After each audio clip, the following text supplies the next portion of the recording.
What's up, guys? Today is a very special day because today we are going to go over an options income strategy that isn't too common and I really haven't seen any videos on it, so I decided I would make a video on it and spit some knowledge to you young whippersnappers. So first things first, this is not a beginner course. I will be going over some basics, but for the most part, I am expecting you to have a general understanding of the options market. If you really want to jumpstart your option journey, I would suggest reading Option Volatility and Pricing by Sheldon Natenberg. It is considered the option Bible, basically, but it is definitely not an easy read. But anyways, the income strategy we'll be going over is the double counter, which you can use on any stock, but I prefer to use it on SPX just because there's no risk of assignment as far as owning the underlying, and the SPX options are very liquid, which is important when you're trying to close the position and also entering. Now, with the counter spread, what you're doing is you are selling a contract at a certain strike, and at the same time, you're buying a contract at the same strike, but further out in expiration. The contract that you are selling has a positive theta, and the contract you're buying has a negative theta. But because the contract you are shorting is closer in expiration, the rate of theta decay is faster. So if we go over to the options chain on Thinkorswim, we could see that the further we go out in time, the smaller our theta is. So if we just look at the thetas for these contracts and we keep going down, and the further we go down, it's further out in time expiration, we could see that theta is getting smaller and smaller and smaller. Now this is super important to understand, and if you don't understand the Greeks, then go ahead and pick up your phone, open up your Robinhood account, and delete that bitch because you will lose money. Another factor we need to take into consideration is Vega, or implied volatility. Ooh, big words there. Getting a little scary. Now this implied volatility is also super important. Since counter spreads are long Vega or positive Vega, the spread's value would increase if the underlying goes down, because when underlyings go down, normally, implied volatility goes up. Now let's go over to option strat and get a better understanding of what I'm talking about here. Okay, so this is option strat. This is basically just a risk analyzer, I guess you could say. And this would be an example of a calendar. So the contracts down here are the contracts you're selling, the contracts up here are the ones you're buying. So basically you're selling a 398 call for the 20th expiration. You're selling this contract, and then at the same time you're buying this contract, which is the same strike but just a further out expiration. And if we look at our Greeks, this would have a negative delta, but if we move it, say, over here, it'd be a positive delta. But generally, if it's an income strategy and it's a non-directional counter, you would just put it right at the money. So if SPY's at 399, then you can go 398, but you would want to be generally at the money, because when the contract first starts, there's really no room for profitability. You're not gonna. This isn't meant to profit right away, unless you're doing a really close expiration. But those type of calendars generally are more for directional moves. This is, I'm trying to show you, like a non-directional strategy, right? So at first there's really no profit, but as time goes by, your profit area increases. So just keeps increasing, and then once it comes to expiration, you'll kind of have this tent-like profit zone, and this is your loss zone. This is your profit zone. So this is buying the 398 call for the 25th and selling the 398 call for the 20th, right? Look at this huge area for profit. This is our profit zone, all the way from 383 to 412. If SPY lands anywhere in this area by expiration, we are profitable, you know. And if we look at the Vega is 5.91. So in option strat, we can actually see what would happen to our position if implied volatility goes up or down. So if we were to just move this over, we could see as implied volatility goes up, we are much more profitable. I mean, at the end, once you reach expiration, you know, it can make a big difference where implied volatility is, you know, because you could have a contract and say implied volatility is going down and down and down and down, and you have a counter going, you know, it might not be profitable. So that's why I say implied volatility is very important. You really need to look at implied volatility and all of the Greeks for that matter. You need to understand all of the Greeks. They're pretty important, except for Rho. Rho could fuck off. No one cares about Rho. So what we're gonna do with the double counter is we're gonna get a call counter spread, but we're also gonna get a put counter spread. So let me show you what that looks like. Over here, we're gonna buy a put, and then we're gonna sell a put. And you know, we're gonna do the same thing, slide it over here. Oops. And we're gonna do this expiration further out as well.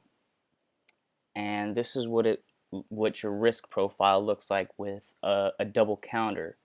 So if we spread it out more, if you notice the chance of profit, you know, when we spread it out more, the profit tends to go up. So let's just see what we can do here. So if we were to just throw this on, you know, this has a 70% chance of profit. If your winners and losers equal the same percentage, you know, say your winners average 10% and your losers average 10%, you will be profiting from this strategy just based on the chance of profit. And technically speaking, this chance of profit isn't even accurate. It's probably even higher than 70%, just because options, you know, sometimes they are mispriced. But we're not going to get into that. But as far as, you know, what expirations to choose, I would stay away from weekly expirations or, you know, near-term expirations. A general rule of thumb is, you know, go at least 21 days out for your front month, and then for your back month, you know, maybe 5 to 7 days away from your front month. Obviously, the further your back month is away from your front month, the bigger your theta is. And people think, oh, well, higher theta, that means more profit, right? If I'm making more money from theta decay, that means more money. But for everything in options, there's always a trade-off. So if you go further out in time for your expiration, your implied volatility goes up, and also your delta goes up. Pretty much everything goes up. So let me show you what it looks like. So right here, you know, for this, you got theta 15, you know, delta 0.44, vega 12.2. Now let's change these expirations. Let's go out here, change expiration. Now look at our delta, theta, and vega. Delta went up, theta went up, vega went up, and you know, everybody wants more, you know, positive theta. Yeah, yay, positive theta. That's great. Me personally, I do not want a high delta for double calendar spreads. It's a non-directional trade to me for the most part. Now, granted, when I'm setting it up, I might have like a bullish bias or a bearish bias, but for the most part, this is a non-directional spread. And if your delta and vega go up, you're more subjected to price movement. You're more sensitive to price fluctuations. So you could be in some serious whiplash, and you can go through some serious pain, before you start profiting on these if your delta and your vega is too high. That's why it's very important to understand your Greeks when you're getting into options trading, because the Greeks are pretty much everything. The Greeks is your roadmap. So other than that, I guess we could talk a little bit about what is your profit target? What is your stop loss? And for that, it's pretty much you have to decide yourself. It's all different for each scenario. A good rule of thumb is usually there's no way I'm looking for more than 25% profit on these type of strategies. I'm not looking for huge gains, like if you buy naked options you're looking for sometimes 100% gains or whatever.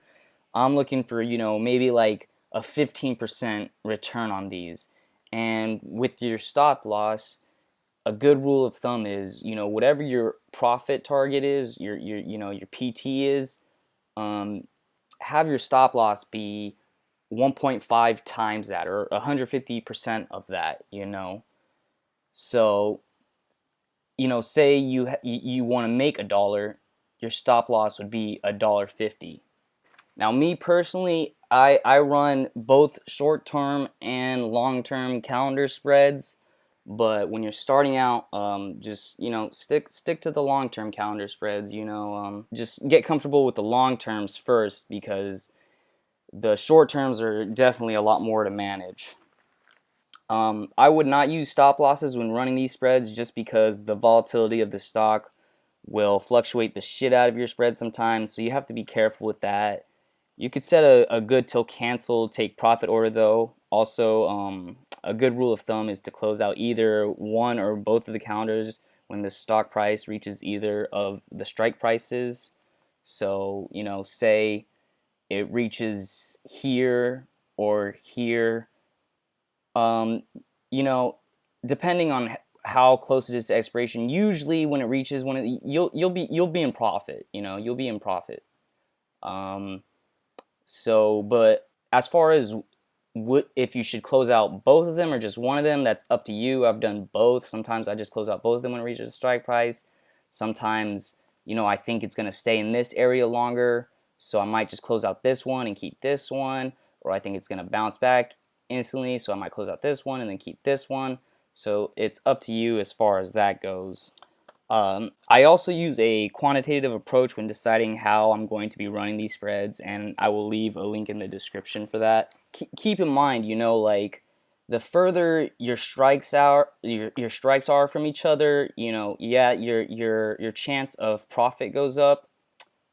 Your max loss can go up and your max profit can go down.